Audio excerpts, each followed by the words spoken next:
They rounded the Virginia shore and sighted a narrow stretch of land thrusting out into the bay. Upriver, the land broadened, and the spirits of English settlers on board were lifted by the sight of a pleasant landscape. In the early springtime of 1634, the Ark and Dove dropped anchor off St. Clement's Island in the Potomac River. Leonard Calvert led his colonists ashore. Here they erected a cross and took solemn possession of the country. Here, Maryland was born.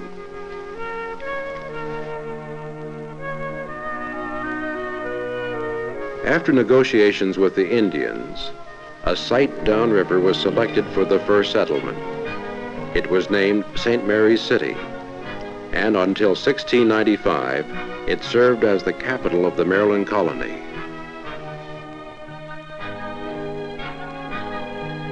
A replica of the original State House offers the visitor exhibits of early colonial life. Nearby Trinity Church was constructed of bricks from the first State House. The new colony was noted for its spirit of toleration. Settled by English Catholics seeking freedom of worship in the new land, freedom of conscience was granted to all. St. Mary's City has a place in history beside Plymouth, Jamestown, and Williamsburg.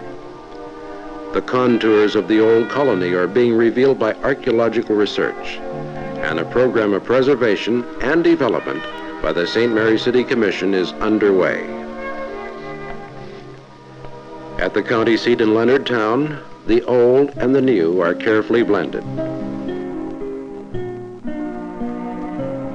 Beside the modern courthouse, the colonial jail houses the Museum of the Historical Society, which also serves as an information center for visitors to the county.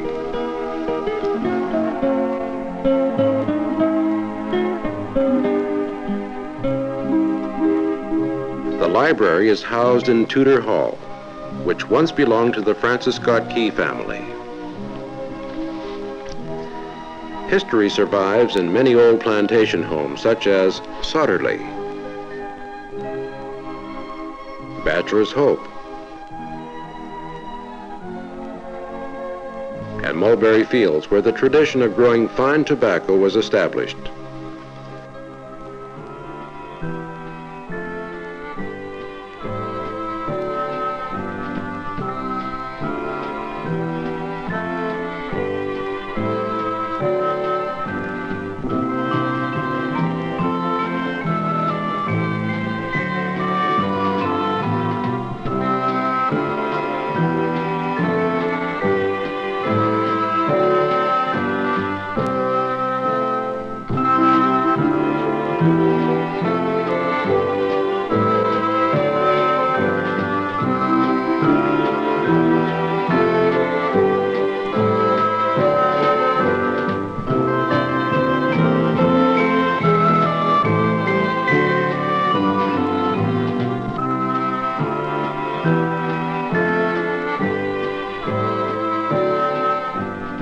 Tobacco from southern Maryland still sells well in the market, where it is noted for its smooth burning quality.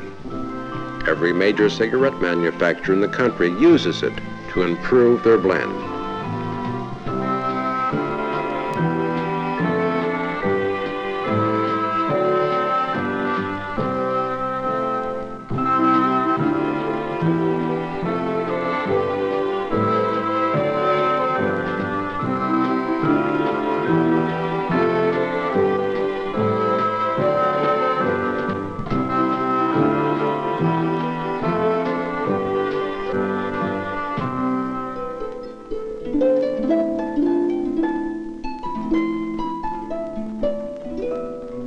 Amish farm families have moved into the county from Pennsylvania in recent years.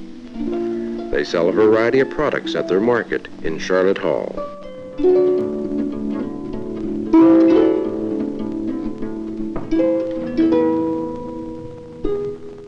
The county's rural traditions are reflected in the activities at the county fair.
The midway goes on into the night.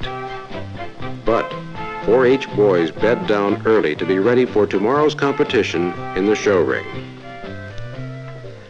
Near the town of Callaway, a bluegrass festival attracts lovers of country music. Nationally known groups play for the crowd around the bandstand, while back in the woods, small groups of former strangers make music just for the joy of it.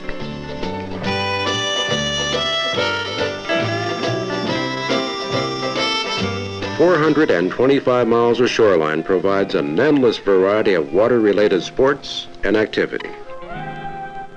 At Point Lookout, where the Chesapeake Bay meets the Potomac River, there is a spacious campground with easy access to the water. Some enjoy themselves along the shoreline.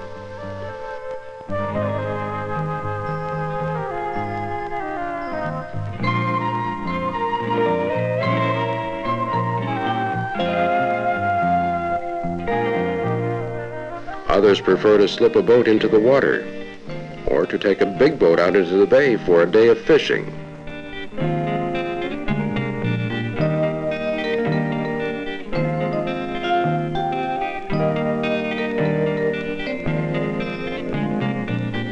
One can sail from any of dozens of ports along the waterfront.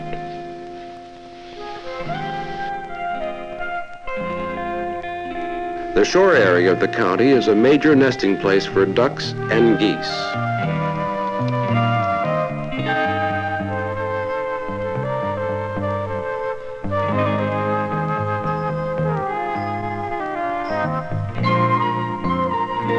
Easy access to deep water has led to the establishment of an oil storage facility at Piney Point.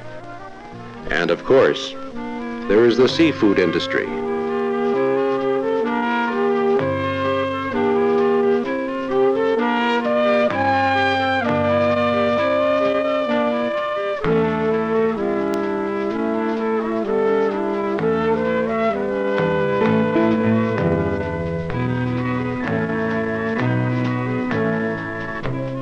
Tonguing oysters keeps many a man busy during the winter months.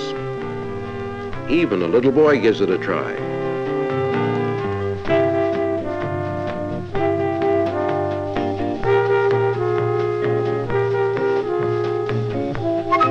Jets of water boost clams from the river bottom to the endless belt of the clam dredger.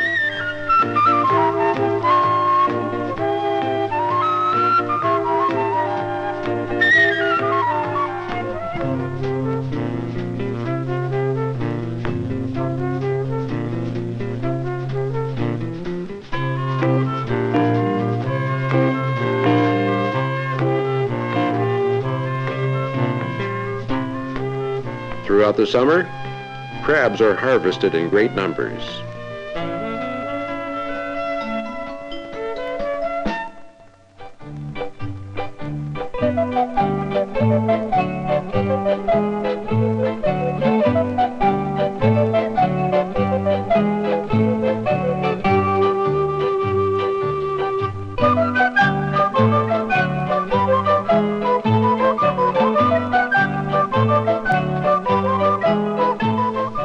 All this makes for good eating and good sport when county residents compete in an oyster shucking contest.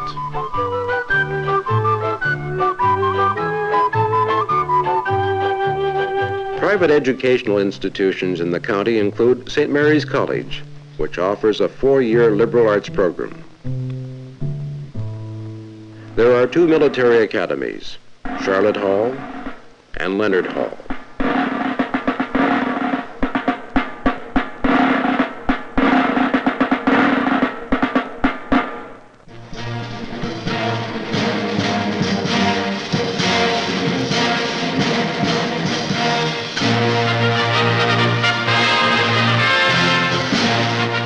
The Lundberg School of Seamanship prepares young men for sea duty aboard United States merchant vessels. The visitor at Lundberg's can view an interesting collection of old ships which are maintained there.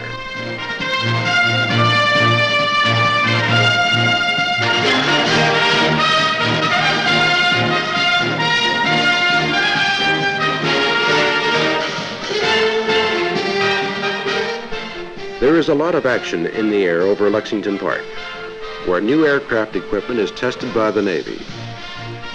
Aircraft carrier operations are much safer because of the rigid testing procedures used here.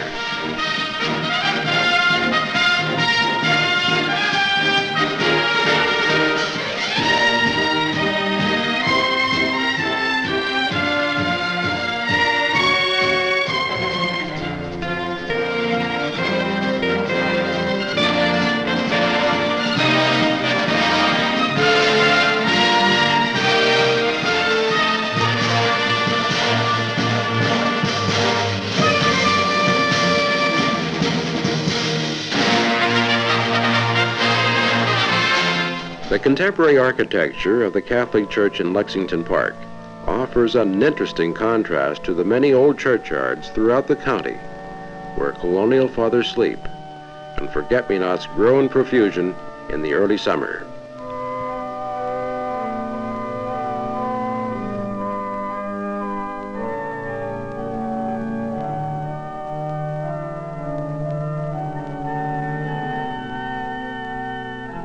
Each year, the memory of the first colonist is refreshed as a pilgrimage is made to St. Clement's Island, where the Ark and Dove first dropped anchor. A symbolic blessing of the fleet is given in memory of the events which took place in the early springtime of 1634, when Maryland was born.